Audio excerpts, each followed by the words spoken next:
Écrire en cursive, en attaché les mots l'éléphant. Je vais commencer par écrire des lettres plus difficiles que d'autres. La lettre L qui fait le phonème L. Donc je place mon crayon sur la ligne marron et je vais m'élancer vers le ciel pour tracer une grande boucle à l'endroit. Je monte. Je tourne à gauche, j'arrondis en touchant la ligne bleue, je descends tout droit, toujours tout droit, tout droit, tout droit, tout droit, et avant de toucher la ligne marron, je tourne à droite, je touche la ligne, je remonte un peu et je lève mon crayon. Ensuite, la lettre H, qui ressemble donc beaucoup à la lettre L, parce que je vais aussi tracer une grande boucle à l'endroit. Donc je pars de la ligne marron, je monte vers le ciel, donc vers la ligne bleue. Avant de la toucher, cette ligne, je tourne. Là, je fais mon virage, j'arrondis. Je descends toujours tout droit, tout droit, tout droit, tout droit, tout droit, tout droit. Et là, je touche la ligne marron et je vais remonter jusqu'au croisement entre le trait vertical et la boucle. Voilà, donc je remonte jusqu'ici. J'arrondis, je tourne à droite et je trace une petite vague. Je vais vers la ligne marron et avant de la toucher, petit virage, je tourne à droite, je remonte et je lève mon crayon. Une troisième lettre, c'est la lettre A. Donc je place mon crayon sous la ligne verte pour tracer un cercle qui va à gauche. Donc je monte, j'arrondis, je touche la ligne verte, je descends, je tourne à droite, je touche la ligne marron, je remonte, je redescends le long du cercle pour tracer une canne à l'envers.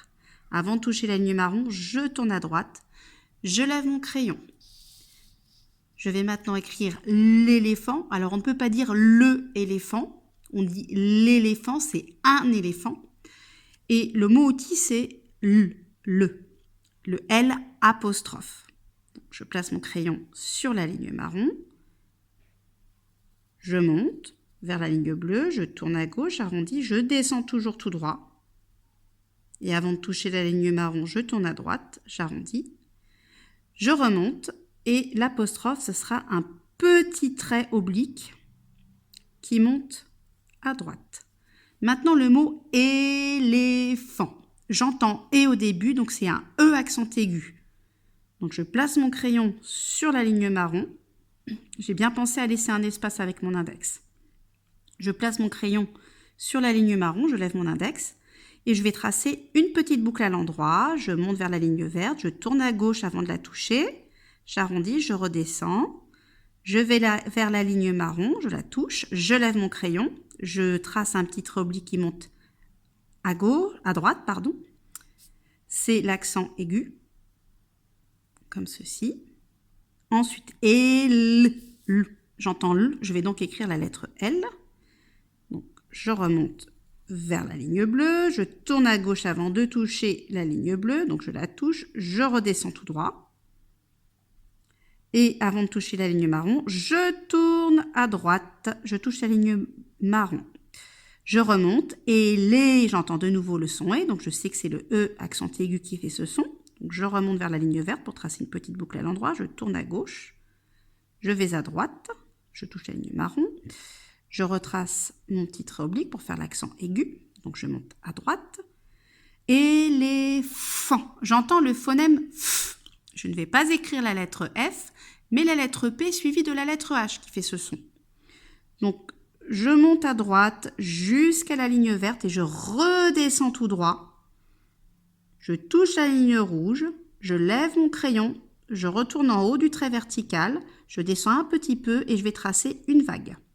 Je vais à droite, j'arrondis, je touche la ligne verte, je redescends tout droit et avant de toucher la ligne marron, je tourne à droite. Je vais m'élancer vers la ligne bleue pour écrire la lettre H et tracer une grande boucle à l'endroit.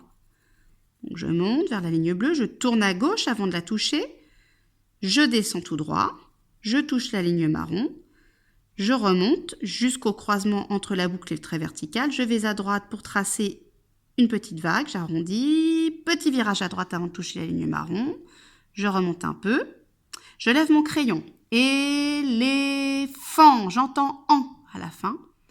Et le son AN, le phonème AN, va s'écrire avec la lettre A suivie de la lettre N. Donc je lève mon crayon, je vais sous la ligne verte à droite du H pour écrire la lettre A.